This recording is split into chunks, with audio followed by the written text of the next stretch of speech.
سلام، وقتتون بخیر. امیدوارم هر جا هستین سلامت باشین. تو این آموزش از مجموعه تیم طراحی سایت webr.net میخوام به شما یاد بدم که چطوری توی واتساپ ارسال تبلیغات انبوه داشته باشین.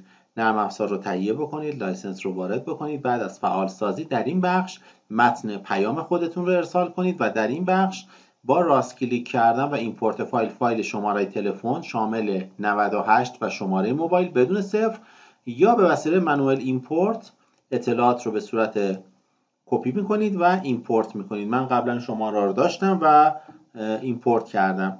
این برنامه از نسخه وب شما استفاده میکنه. یکی از تکنیک هایی که باید استفاده کنید اینه که از شماره نو استفاده نکنید و حتما اون شماره توی واتساپ فعال بوده باشه و به تعداد زیادی از کانتکتاتون پیام بدید، احوال پرسی کنید، استوری بزنید، عکس بزنید، پروفایل بزنید که شمارهتون بلاک نشه و تعداد زیاد در روز ارسال نکنید و سعی کنید پارت های 100 تایی ارسال بکنید و بینش 1 ساعت هم فاصله بذارید. من بر روی سند کلیک میکنم و سند نو رو میزنم. در نرم افزار واتساپ گوشیم روی 3 دکمه یا 3 نقطه اون بالا کلیک میکنم و روی گزینه واتساپ وب کلیک میکنم. یک به علاوه بالا سمت چپ یا سمت راست نسبت به فارسی یا انگلیسی بودن گوشیتون میاد. برای من سمت راست اومد. کلیک میکنم.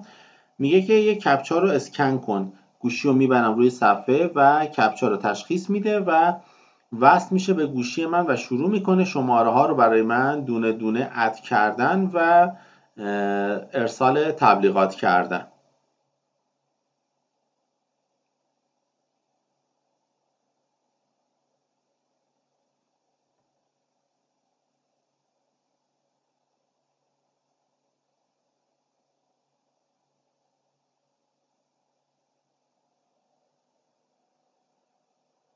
فاصله زمانی بینش میندازه که در این بغل هم میبینید که نوشته برای 10 ثانیه منتظر مونده. میگه شماره بعدی واتساپ نداره و بعد مجددا میره برای شماره بعدی و به همین ترتیب شماره ها رو دونه دونه برای ارسالشون اقدام میکنه و بهشون ارسال میکنه.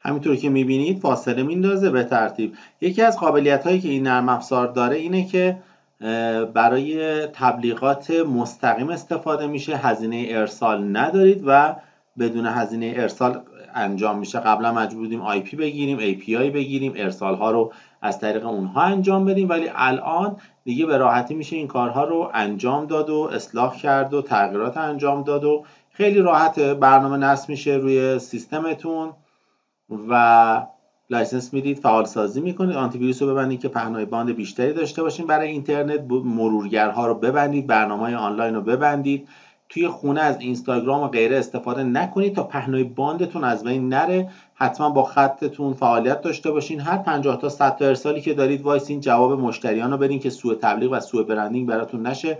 از قبل پیام آماده داشته باشین برای جواب دادنشون و از همه مهمتر این که با کانتکت اصلی گوشیتون، دوستان، آشناهان، اقوام، خواهر، پدر، برادر، مادر و همه کسانی که میشناسیشون در تماس باشین تا واتساپ احساس کنه که با کانتکتتون هم در تماس هستین ایمیون و باعث بشه که هم بتونید به خوبی جلو ببرید تبلیغاتتون و همین که اکانتتون بلاک نشه. امیدوارم که بهترین استفاده از نرم افزار بکنید و سعی کنید که تبلیغات منفی و کارهایی که برخلاف قوانین جمهوری اسلامی انجام ندید. موفق و سربلند باشید.